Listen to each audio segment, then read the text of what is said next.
명과 진리로 주일 예배를 하나님께 드리시겠습니다.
여호와의 눈은 의인을 향하시고 그의 귀는 그들의 부르짖음에 기울이시는도다. 여호와의 얼굴은 악을 행하는 자를 향하사 그들의 자취를 땅에서 끊으려 하시는도다. 의인이 부르짖음에 여호와께서 들으시고 그들의 모든 환난에서 건지셨도다.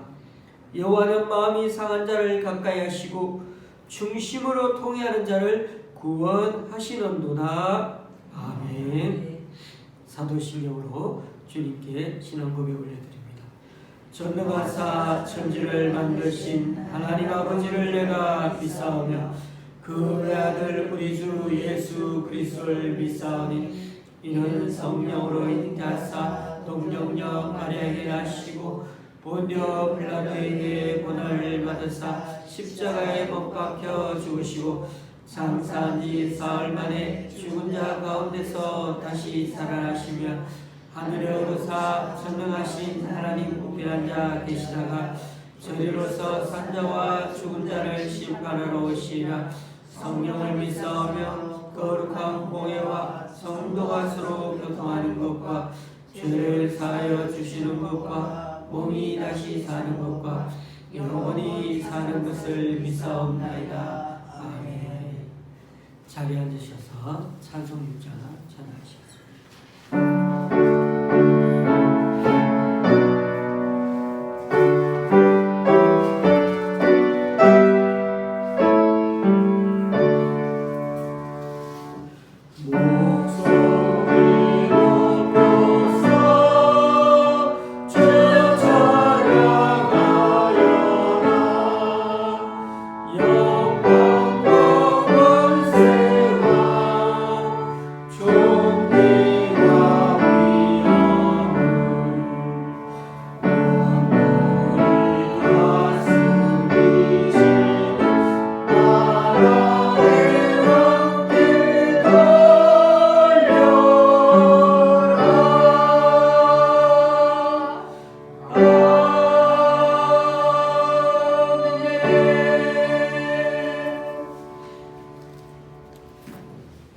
여러분 5번을 다 함께 읽어보시겠습니다.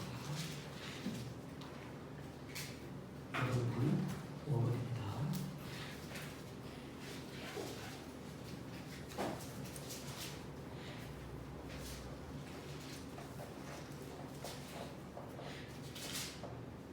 여호와여 우리 주여 주의 이름이 온 땅에 어찌 그리 아름다운지요. 주의 영광이 하늘을 덮었나이다.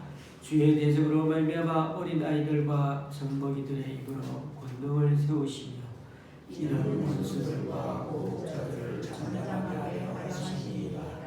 주의 손가락으로 만드신 주의 하늘과 주께서 베풀어 두신 달과 별들을 내가 보니 사람이 무엇이기에 주께서 그를 생각하시며 인자가 무엇이기에 주께서 그를 돌보시나이까.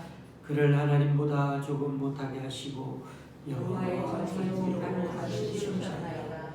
주의 손으로 만드신 것을 다스리게 하시고 만물을 그의 발 아래 두셨으니 곧 모든 소와 양과 들짐승이며 공중의 새와 바다의 물고기와 바닷길에 다니는 것입니다. 여호와 우리 주여 주의 이름이 온 땅에 어찌 그리 아름다운지요. 아멘. 찬송가 144자입니다.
사랑과 은혜가 풍성하신 하나님 아버지, 아침 저녁으로 서늘함이 찾아오는 가을의 문턱에서 함께 모여 예배하게 하심을 감사드립니다. 지난 여름은 무더웠지만 서늘한 가을의 바람과 하늘을 여름의 고통을 잊게 해줄 만큼 아름답습니다. 이제 코로나19의 환란에서 일상으로 돌아오고 있는 우리의 삶에 은혜를 더하여 주세요. 이 기간 동안 우리를 돌봐주심에 감사드리며 건강한 삶을 허락하여 주신 주님께 찬양과 영광을 돌립니다. 역병의 고통을 이겨내기 위해 유동성을 공급한 결과가 이제는 인플레이션이라는 모습으로 나타나 전 세계가 에너지 부족과 식량 부족으로 몸살을 겪고 있습니다. 은혜를 베풀어 주셔서 전 세계적인 에너지와 환경 오염의 위기 속에서 현명하게 대처할 수 있도록 세계 각국의 지도자들에게 지혜를 베풀어 주시옵소서. 수출로 먹고 사는 작은 우리나라를 굽어 살피셔서 현명한 정치 지도자들과 지혜로운 국민들이 힘을 합쳐 위기를 극복할 수 있도록 도와주시옵소서. 우리의 생활 속에서 항상 기뻐하며 우리의 삶으로 기도를 드리며 모든 일에 주님의 은혜를 감사드리며 범사에 주님의 간섭하심을 인정하며 우리에게 허락하신 하루하루를 감사함으로 나아가게 하여 주시옵소서. 오늘도 말씀을 전하실 목사님에게 성령을 베풀어 주셔서 좋은 말씀을 전하게 하여 주시고 말씀을 듣는 우리도 주의 말씀을 통하여 삶을 변화시킬 수 있는 좋은 주님의 일꾼이 되도록 주께서 함께하여 주시옵소서. 예배를 주관하여 주시고 우리를 구원하여 주신 예수 그리스도의 이름으로 기도드립니다. 아멘.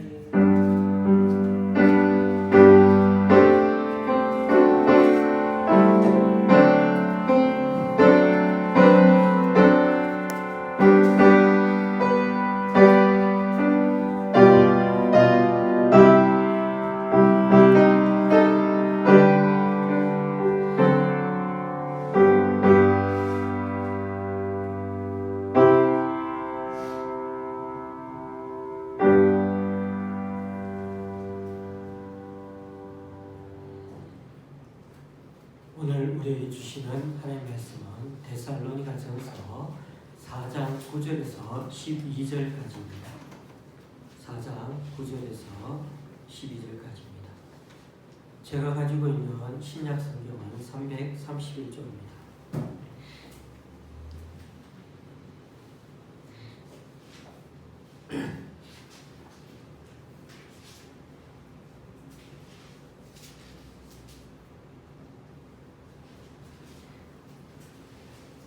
교도하시겠습니다.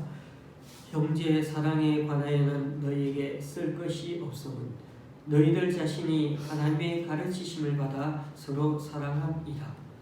너희가 오만하게 되냐 모든 형제에 대하여 과연 이것을 하나가 형제들아 권하노니 또 그렇게 하고 또 너희에게 명한 것 같이 조용히 자기 일을 하고 너희 손으로 일하기를 힘쓰라. 이는 외에 대하여 단정히 행하고 또한 아무 궁핍함이 없게 하려 함이라. 아멘.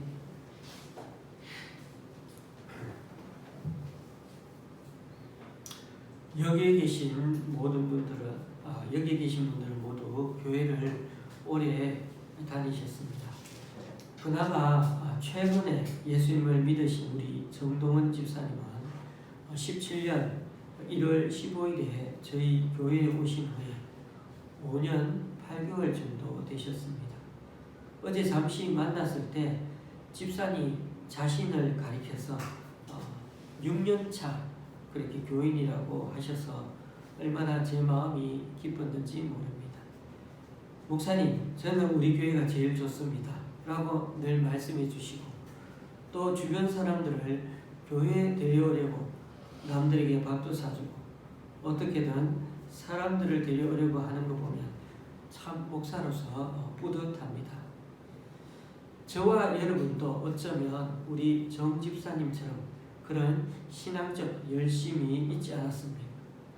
교회를 오래 다니다 보면 때로 처음 믿었을 때의 그런 열정과 감격은 눈에 띄게 사라지기도 하지만 그렇다고 신앙이 퇴보되는 것은 아닙니다. 계속 꾸준히 말씀을 묵상하고 또 기도하는 가운데 하나님과 소통하는 시간을 가지는 성도는 그만큼 신앙의 시각도 계속 넓어져서 지금까지 이해되지 못했던 부분들이 점점 깨달아지면서 삶 속에서 하나님의 뜻을 점점 더 알아가는 사람이 되어갑니다.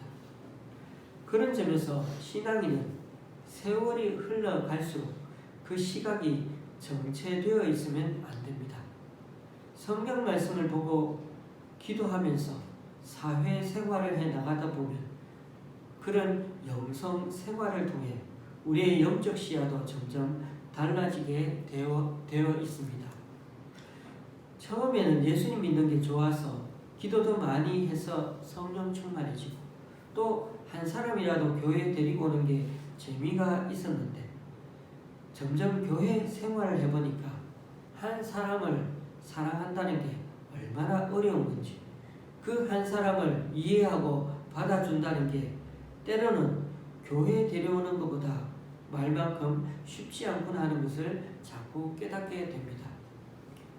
제가 이렇게 말씀을 드리는 이유는 오늘 본문에 나오는 데살로니가 교회 성도들도 초신자들이기 때문입니다. 수요 예배 때 이미 말씀드린 데살로니가 교회 전반에 대한 얘기를 이 시간 다시 하기는 어렵지만 아주 간단히 말씀드리면 바울이 3주 정도 직접 말씀을 가르치고 또 이후에 3개월 정도 간접적으로 영향을 미친 데살로니가 교회였는데 지금은 유대인들에게 많은 괴롭힘을 당하고 있습니다. 거기에 또 그 현지에 바울도 없고 그렇다고 다른 교회 지도자가 없어서 교회 존속 자체가 위협받고 있는 상태입니다. 그나마 감사한 것은 성도들이 그래도 잘 견뎌주고 또 바울에게 짧은 기간 교육받고 말씀을 들었는데도 여전히 믿음 생활을 예쁘게 잘 하고 있다는 것입니다. 그런데 바로 이것이 문제입니다. 초신자인데 그 교회에 지도자가 없는 상태입니다. 그러다 보니 교리와 성경적 지식에 약합니다. 특히 종말에 대한 오해로 오락가락하는 성도들이 많이 있다는 것입니다. 그리고 그 문제에 대해 속 시원히 답해주는 리더도 없습니다. 사도 바울은 이 종말론에 대해 다시금 바로 잡아줄 필요가 있었습니다. 종말 신앙을 갖는 것은 바람직하지만 종말에 대해 너무 과도하게 집착해 있는 것은 때로 올바른 신앙 생활을 하는데 방해가 될 수 있습니다. 날짜를 계산하면서 임박한 종말을 잘 준비해야 한다면서 일상적인 생활을 잘 하지 못하게 될 수도 있는 것입니다. 직장에 나가지도 않고 심지어 가정까지도 포기하고 교회에 와서 사는 사람들이 있었던 것입니다. 특히 당시 교회는 재산을 다 같이 내어놓고 함께 살아가는 공동생활의 형태였는데 누구는 종말을 잘 준비하겠다며 일도 안 하고 모임 집회만 열심히 참석한다면 이런 행동 자체가 하나님이 원하시는 일이 아니라는 것입니다. 그래서 사도 바울은 오늘 말씀 10절, 11절에서 이렇게 권면하게 된 것입니다. 너희가 온 마게도냐 모든 형제에 대하여 과연 이것을 행하도다. 형제들아 원하노니 더욱 그렇게 행하고 또 너에게 명한 것 같이 조용히 자기 일을 하고 너희 손으로 일하기를 힘쓰라. 조용히 자기 일을 하고 너희 손으로 일하기를 힘쓰라고 오늘 말씀에 권면합니다. 정말 임박한 종말이 왔다 할지라도 이 권면을 사도 바울은 그렇게 가르치고 있습니다. 그런데 이 권면을 여전히 따르지 않자 사도 바울은 다시 데살로니가 교회에 두 번째 편지를 쓴 데살로니가 후서에서는 일하기 싫거든 먹지도 말라라고 아주 강력하게 말하기도 했습니다. 물론 종말 신앙은 성도가 마땅히 가져야 할 태도인 건 사실입니다. 하지만 종말에 대한 잘못된 태도는 분명히 교정되어야 합니다. 특히 일하지 않는 것에 대해서는 더욱 중요합니다. 내일 지구의 종말이 온다고 할지라도 오늘 내가 해야 하는 내 몫의 사명은 끝까지 감당하며 살아야 하는 것이 바로 주님의 뜻이라는 것입니다. 오늘날 우리가 처한 이 시대의 상황을 한번 돌아봅시다. 과학, 의료 기술이 날로 발전해서 이제는 100세 시대를 열었습니다. 정말 여러 면에서 너무나 편리해지고 문화 생활도 풍부해졌고 맛있는 음식도 우리 주위에 얼마나 많습니까? 그런데 한편으로는 지구가 위기라고 하는 말들을 요즘엔 자주 듣게 됩니다. 이상기후 현상이 여기저기서 심해집니다. 북극이 엄청 녹아서 배가 다닐 수 있는 길이 열리고 있습니다. 유럽의 알프스 산봉우리가 다 드러났습니다. 히말라야 빙하도 지금까지 반이나 녹아 내렸다고 합니다. 이렇게 되면 당연히 지구 해수면 상승이 일어나게 되고 태평양의 여러 섬이 얼마인가 물에 잠기게 된다고 합니다. 그래도 이것은 빙산의 일각이고 북부 아프리카와 중앙아시아의 사막화 현상은 날로 심해지고 있고 이제는 바다의 물고기 뱃속에서도 미생 플라스틱이 점점 쉽게 발견되고 우리의 생활 도심권에서도 미세먼지와 황사가 갈수록 심각한 상태가 잦아지고 있습니다. 아직도 우리 곁에 남아있는 코로나19 같은 바이러스 변이체들의 습격은 또 어떠합니까? 이름만 바뀌었지 메르스, 사스, 에볼라, 원숭이 두창 등등 백신 개발이 조금이라도 늦어지게 되면 순식간에 감염자가 기하급수적으로 늘어나고 수많은 생명이 목숨을 잃을 수도 있는 위기가 늘 우리 눈앞에 와 있지 않습니까? 또한 올해 2월 24일 새벽에 러시아가 우크라이나를 침공한 이후로 6개월째 전쟁을 치르고 있는데 거대 강국인 러시아가 왜 지금까지 우크라이나를 당장에 굴복시키지 못합니까? 그 뒤에는 수많은 나라들이 직접 전쟁에 나선 것은 아니지만 엄청난 양의 군사 물자를 우크라이나에 지원해 주고 있기 때문입니다. 우리나라도 탱크와 전투기 등을 제공해 주는 걸로 압니다만 이런 양상이 나중에 와전되어 확대가 되면 세계 대전으로 치닫는 건 아닌가 하고 걱정하고 있는 사람들도 있지 않습니까? 에스겔서에 예언되어 있는 곡과 마곡 전쟁이 바로 여기서 시작된 건 아닌가? 그 북방왕이 바로 러시아의 푸틴일 수도 있다는 겁니다.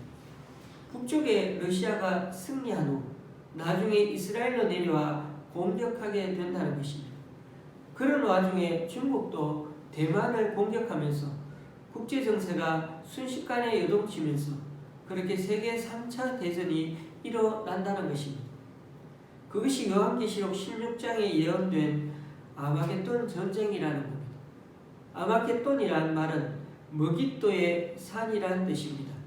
머깃도는 이스라엘 북쪽에 있는 넓은 평원을 지칭합니다. 남유다 요시야 왕이 이집트와 거기서 머깃도에서 싸우다가 전사하지 않았습니까? 넓은 평지에서 이스라엘에서 전투하게 안성맞춤인 것이죠. 이처럼 북쪽에서부터 전쟁이 일어나서 나중에는 중동 지역 이스라엘까지 내려와 머깃도에서 싸우는 전쟁이 그게 인류의 마지막 전쟁이라는 것입니다. 여러분은 이런 소문과 음모론 같은 얘기들을 앞으로 자주 주변 사람들에게 듣게 될 것입니다. 문제는 이것이 맞아도 안 맞아도 우리에게는 달라질 게 없습니다.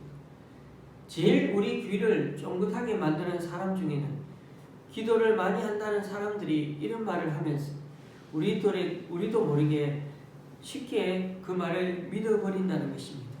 제가 기도 많이 하는 분들을 이렇게 책망하거나 그러는 것은 절대 아닙니다.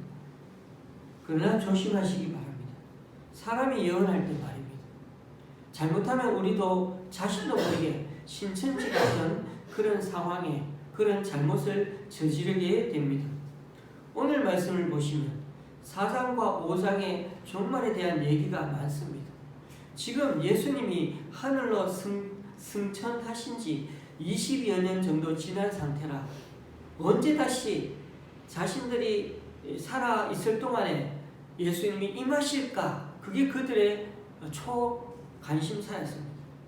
우리들은 이미 2000년이 넘었으니까 별로 아예 연도를 세고 있지 않지만 당시 사람들은 예수님이 얼마 지나지 않아 곧 다시 오실 거라고 너무나 굳게 믿고 있었던 것입니다. 그럴 때 벌써 20여 년이 지나갔으니 되려 마음이 조마조마했던 것입니다. 그래서 바울은 이렇게 고민하기 시작합니다. 4장 13절에 보면 형제들아 자는 자들에 관하여는 너희가 알지 못함을 우리가 원하지 아니한다 라고 말입니다. 하나님을 믿고 죽은 성도들은 천국에 못 가는 건 아닌가 하고 슬픔과 함께 힘이 빠진 사람들을 향해서 바울이 말을 걸고 있습니다. 그래서 바울이 확신 있는 말로 편지로 이들을 강력하게 격려합니다. 좀 길지만 제가 4장 14절에서 17절까지 읽어봅니다. 우리가 예수께서 죽으셨다가 다시 살아나심을 믿을진대 이와 같이 예수 안에서 사는 자들도 하나님이 그와 함께 데리고 오시리라.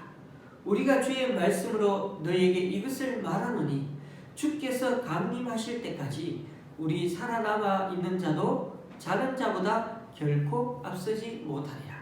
주께서 호령과 천사장의 소리와 하나님의 나팔 소리로 친히 하늘로부터 강림하시리니 그리스도 안에서 죽은 자들이 먼저 일어나고 그 후에 우리 살아남은 자들도 그들과 함께 구름 속으로 끌어올려 공중에서 주를 영접하게 하시리니 그리하여 우리가 항상 주와 함께 있으리라.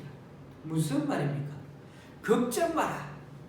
예수님이 다시 오실 때는 예수님 믿고 죽은 사람들이 먼저 부활해가지고 예수님과 함께 오게 될 거라는 겁니다. 지금 살아있는 우리보다 죽은 사람들이 먼저 부활할 거니까 너희들 절대로 슬퍼할 일이 없다는 겁니다. 18절 그러므로 이러한 말로 서로 위로하라. 여러분 예수님을 위해 열심히 믿다가 많은 고난을 당한 사람일수록 예수님을 더 바라보면서 어서 속히 찾아와 주셨으면 하는 바람과 소망을 가지게 되지 않습니까? 너무 힘드니까. 바로 이 데살로니가 교회 교인들의 마음은 우리가 충분히 이해할 수 있습니다. 다음 장인 5장 1절에도 바울의 권면은 이어집니다. 형제들아 때와 시기에 관하여는 너희에게 쓸 것이 없으면 주의 날이 밤에 도둑같이 이를 줄을 너희 자신이 자세히 알기 때문이라. 또 예수님의 재림에 대한 얘기이죠. 언제 주님 오실지 기다리면서 도둑처럼 갑자기 찾아오실 그 주님이시기 때문에 깨어있으라는 말씀 아닙니까? 언제 오실지 모르니까요. 신앙의 긴장감을 가지라는 말씀이겠죠. 평안하다 안전하다 하고 등 따시고 배부를 그때 멸망이 찾아올 수 있다는 것입니다. 그래서 갑자기 닥쳐온 멸망과 심판 앞에서 소돔과 고모라 사람들은 피하지 못한 게 아닙니까? 그런데 사도 바울은 이렇게 말하죠. 5장 4절에서 6절 말씀. 형제들아 너희는 어둠에 있지 아니하며 그날이 도둑같이 너희에게 임하지 못하리니 너희는 다 빛의 아들이요 낮의 아들이라. 우리가 밤이나 어둠에 속하지 아니하나니 그러므로 우리는 다른 이들과 같이 자지 말고 오직 껴 정신을 차릴지라. 자 여기서 바울의 답변이 이상하다는 생각이 잠시 듭니다. 주의 날이 밤에 도둑같이 이를 거라고 말씀해놓고 지금은 뭐라고요? 그러나 너희에게는 그날이 도둑같이 임하지는 않을 거야 라고. 그러니 너무 겁먹지 말고 마음 편하게 가지고 믿음 생활하라는 것입니다. 우리가 잠 자다가 예수님 오시면 어떡할까? 그런 생각을 가지는 것과 마찬가지죠. 우리는 어둠의 자식이 아니고 빛의 자녀들이니까 우리가 하나님 찾으며 살고 있다면 그게 바로 빛의 자녀라는 증거라는 겁니다. 그러니 우리가 천국 갈 건지 안 갈 건지 헷갈린다면 그 자리에 내가 깨어있지 못해가지고 예수님 임하실 때 못 보고 못 올라가면 어떡하느냐, 그런 것들이 헷갈린다면, 내가 지금도 하나님과 소통하고 있다면, 내가 지금도 주님과 교제하고 있다면 그 자체가 바로 우리가 예수님 안에 있다는 것입니다. 여러분은 어떻게 주님과 소통하고 교제하고 있습니까? 네, 당연히 기도하고 말씀을 묵상하며 주님을 만나고 있는 거죠. 그래서 이 일이 너무나 중요합니다. 그러니 우리가 늘 이와 같은 상태를 유지하고 있어야 하는 것은 딱 하나, 예수님에게 딱 붙어 있는 것입니다. 그게 바로 5장에서 말하고 있는 깨어 정신을 차리고 있는 것입니다. 여러분, 제발 부탁하건대 영원한다면서 하는 소위 연빨 있다는 분들의 말들에 너무 빠져들지는 마십시오. 참고는 할 수 있지만, 왜냐고요? 이미 많은 미래의 예언들은 성경에 대부분 기록되어 있습니다. 뭘 더 궁금해야 합니까? 지구의 종말이 오면 주님이 오시게 되어 있습니다. 그게 언젠가 될지 저도 궁금합니다만은 그 시간을 알게 된다면 차라리 오히려 저는 더 두려울 것 같습니다. 차라리 그 시간에 하나님과 더 친하게 지내고 하나님 위해 더 열심히 사는 게 더 지혜로운 일 아닌가요? 이 시대 분별은 우리 각자 자신이 하나님 말씀 앞에서 분별해 나가는 자세가 필요합니다. 정말 우리가 하나님 뜻대로 살려 한다면 하나님은 반드시 이 시대를 분별할 수 있도록 우리 각자에게 필요한 지혜와 영적 시야를 더해 주실 것입니다. 그러니 기도 많이 한다는 분들 그 말을 참고는 하시되 절대 그대로는 믿지 마시기 바랍니다. 사람이 하는 말들은 그 누가 말했든 간에 성경 말씀에 검증을 받아야 합니다. 왜냐하면 우리에게 주시는 하나님의 계시의 최고봉은 성경 말씀이기 때문입니다. 최고의 권위인 성경 말씀에 근거해 분별해 가지 않으면 정말 엉뚱한 이단 같은 사람들에게 속기 쉽습니다. 목사님, 저는 그런데 속지 않아요. 그렇지 않습니다. 그 아무도 나 자신을 자신할 수가 없습니다. 제가 4장 말씀을 얘기하는데 이렇게 5장에 있는 말씀까지 말하고 있는 이유는 4장, 5장이 모두 종말론과 연결되어 있기 때문입니다. 우리가 미래를 어떤 식으로 마음에 그리냐에 따라서 지금 우리들 현재 삶의 모습 사는 게 달라질 것입니다. 그날 우리가 행동하는 것도 그렇고 심지어 우리들 품격까지, 삶의 품격까지 결정됩니다. 이처럼 미래관, 종말을 대하는 태도는 참 중요합니다. 그런 점에서 미래관이 분명하지 않은 사람은 결국 무기력하게 살기 마련입니다. 삶의 의미를 못 느끼니까요. 원래도 우리나라만 해도 많은 사람들이 죽었습니다. 우리나라는 OECD 국가 중에 자살률 1위인데 우리보다 자살률이 앞선 나라들이 다 태평양의 작은 섬나라들이라 어떻게 보면 인구 숫자가 적어서 자살 비율이 높은 나라들입니다. 그러다 보니 실제로는 우리나라가 자살률 세계 1위인 거나 마찬가지라고 합니다. 노인 자살률도 우리나라가 1위라고 하네요. 그리고 이 자살률은 실업률과 관계가 아주 깊다고 합니다.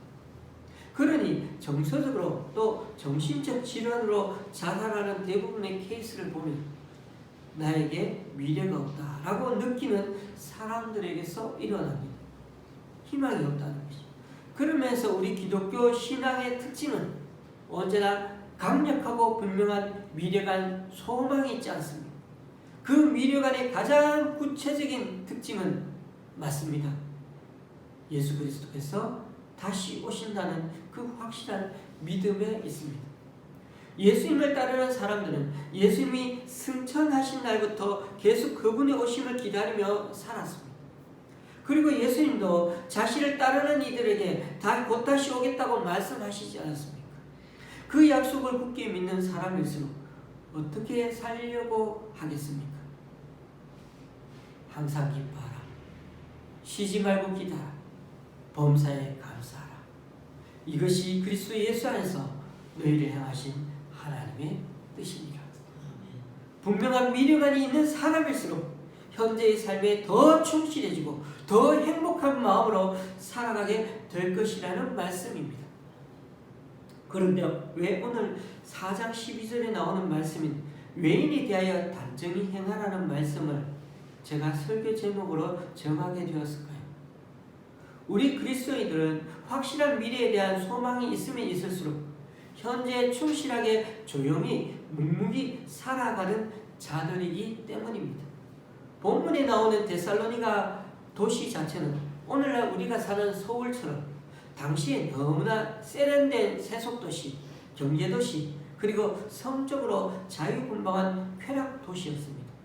사도 바울은 이런 세속적인 분위기에 사는 성도들을 향하여 단정히 행하며 살라고 했던 것입니다. 그렇게 사는 것이 외인들, 즉 바깥 사람들 보기에도 우리 그리스도인이 품이 있는 삶이라는 것입니다. 바울이 여기서 왜 하필이면 단정히, 즉 품위 있게라는 단어를 썼는지 궁금하지 않습니까? 성경의 번역자들은 이 단어를 로마서 13장에서는 단정하게 라고 번역했고, 고린도전서 14장에서는 적절하게라고 번역했습니다.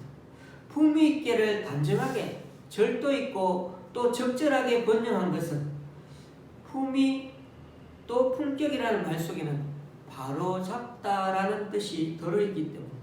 주님의 사람들은 말이나 행동을 어떻게 그리스도의 본을 따라서 늘 자꾸만 계속해서 바로잡아가는 삶을 살아야 합니다.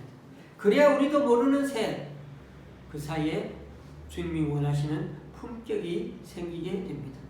품격 있는 사람은 그 사람이 있는 그 자체로 다른 이들에게 그 사람을 보면서 교존하게 되고 바로잡게 해줍니다.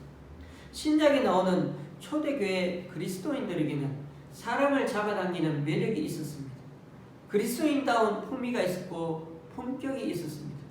바울 사도는 성도들은 질그릇 같은 몸에 보화를 간직하고 있다고 말씀했습니다. 그래서 보물을 간직한 이들의 삶이 어느 면에서는 당당하고 자신감 있고 또 세상의 가치관을 전혀 부러워하지 않습니다.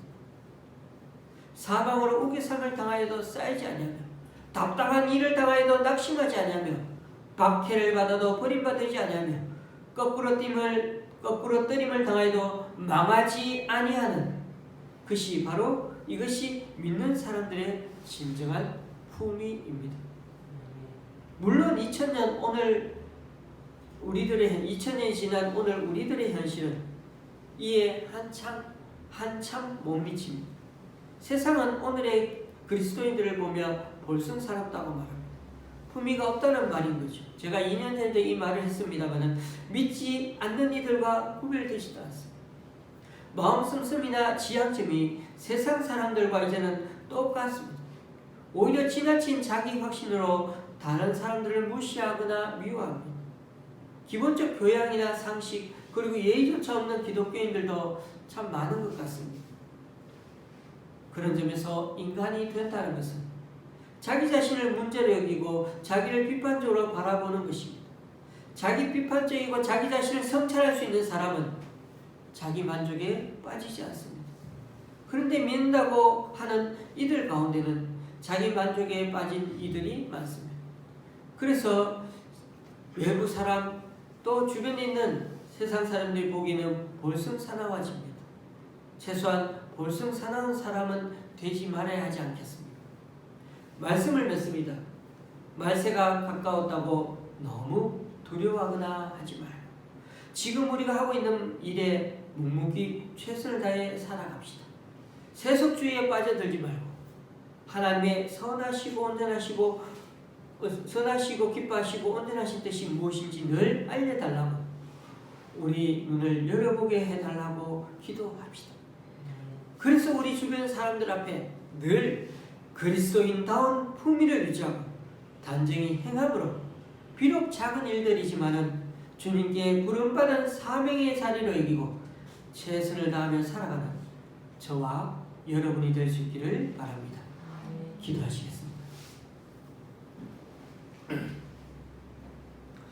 주님, 데살로니가 교인들은 교회 지도자도 없고 믿은 지 얼마 되지 않지만 여러 핍박과 어려움 속에서도 자신들의 신앙을 잘 지켜왔습니다. 그럼에도 그 뿌리가 깊지 못하고 잘못된 종말론으로 인해 또 주님이 빨리 오시지 않으니까 조바심도 가지게 되면서 혼란을 겪고 있습니다. 오늘 이 시대에도 여러 정황으로 보건대 말세라고 여길 정도로 그리스도인들이 종말에 대해 많이 흔들리고 있습니다. 주님의 날이 갑작스럽게 닥친다 하더라도 결코 잘못된 종말론에 현혹되지 않고 지금 우리가 가고 있는 그 스탠스대로 또 위치대로 상태대로 신앙인다운 품위와 단정한 삶을 살아갈 수 있기를 원합니다. 무엇보다 우리들이 주님과 바르게 소통하고 영성 생활을 하므로 더 이상 헷갈리지 않고 그날이 와도 두렵거나 당황스러워하는 날이 아니라 도리어 신랑을 만나는 신부에 가득 찬 기쁨처럼 설렘과 기대감으로 하루하루 살아가는 우리들이 되게 하여 주시옵소서. 예수님의 이름으로 기도드립니다. 아멘. 찬송가 455장입니다.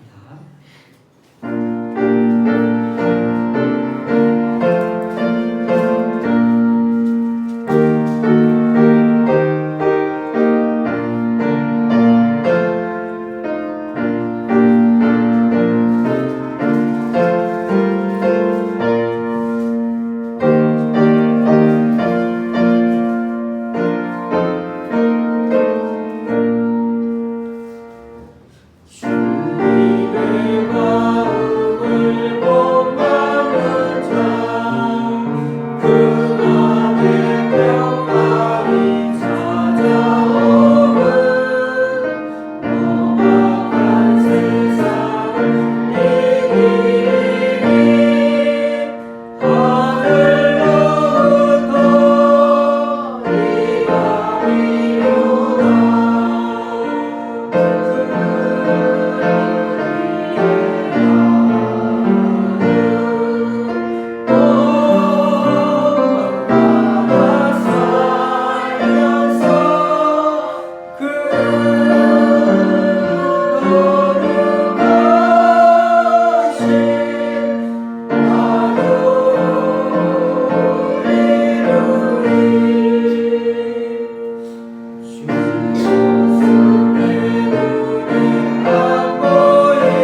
같이 일어나서 하나님께 예물을 보고하시겠습니다.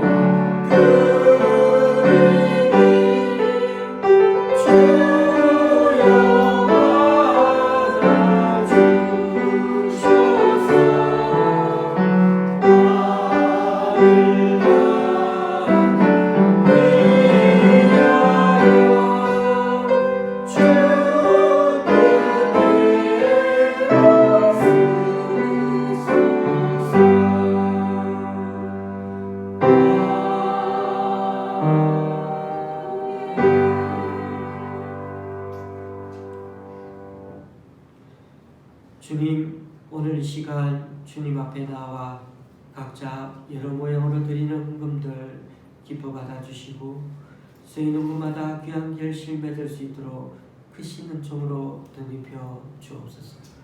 우리 성도님 한 분의 11조와 주일헌금 드립니다. 또한 강원도 장로님 가정에서 강동구 교회 세기관에서 그리고 목동의 권사님 두 분과 집사님 가정에서 응암동 집사님 가정에서 귀한 헌금을 주님께 올려드립니다. 이분들의 헌신과 섬김 귀하게 받으셔서 이분들을 통하여 하나님 나라가 더욱 확장되게 하여 주시옵소서. 예수님의 이름으로 봉헌기도 드립니다. 아멘. 앞뒤 장으로 인사를 하시겠습니다.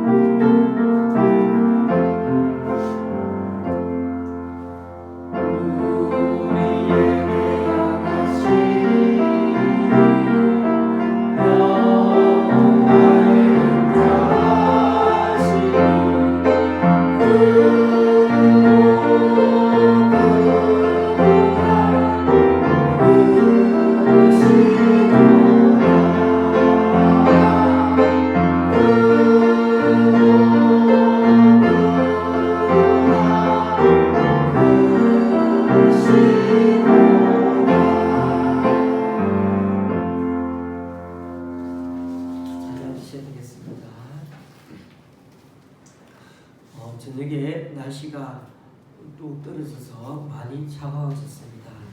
지난주에 24절기 중에 처서가 있었는데 더위가 그친다 그런 뜻이 그대로 신기하게도 더위가 한풀 꺾였습니다. 혹 밖에 다니시더라도 가벼운 긴 옷을 가지고 가시는 게 좋을 것 같습니다.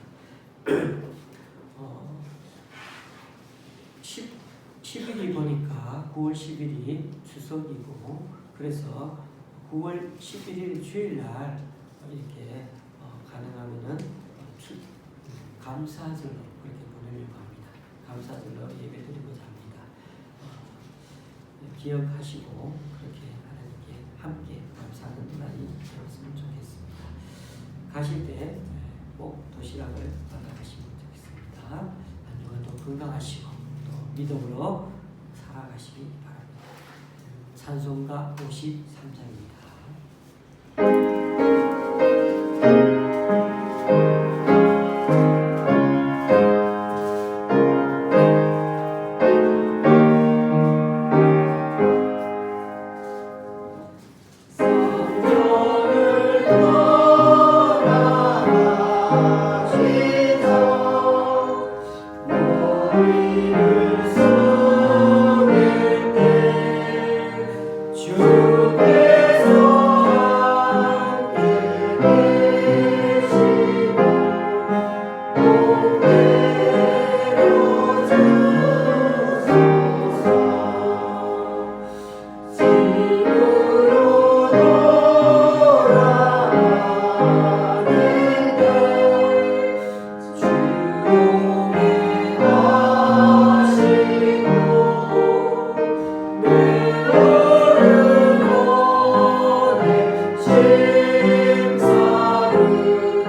예수 그리스도의 은혜와 하나님 아버지의 크신 사랑과 성령님의 교통 교제케 하심이 항상 기뻐하라, 쉬지 말고 기도하라, 범사에 감사하라. 이것이 그리스도 예수 안에서 너희를 향하신 하나님의 뜻이니라. 그렇게 주님이 우리에게 말씀하신 그 미래관 종말관을 갖고 언제 주님이 몸소 다시 이 세상에 오시더라도 두려워하지 않고, 또는 주님 맞이한다고 일과 가정도 내팽개 치지 않고 처음 믿은 성도의 뜨거운 신앙 열정은 본받으면서 하나님의 선하시고 기뻐하시고 온전하신 뜻이 무엇인지 냉철하게 분별하면서 그리스도인다운 품위로 늘 단정히 행하고, 외인들, 주변 사람들을 인격적으로 대하며 묵묵히 최선을 다하며 살아가기 원하는 여기 우리 좋은 시학교의 성도님들과 그 가정 위에, 또 각자 여러 사정으로 교회에 나오지 못하는 성도님 위에 이제부터 영원히 함께 하시기를 간절히 축원하옵나이다.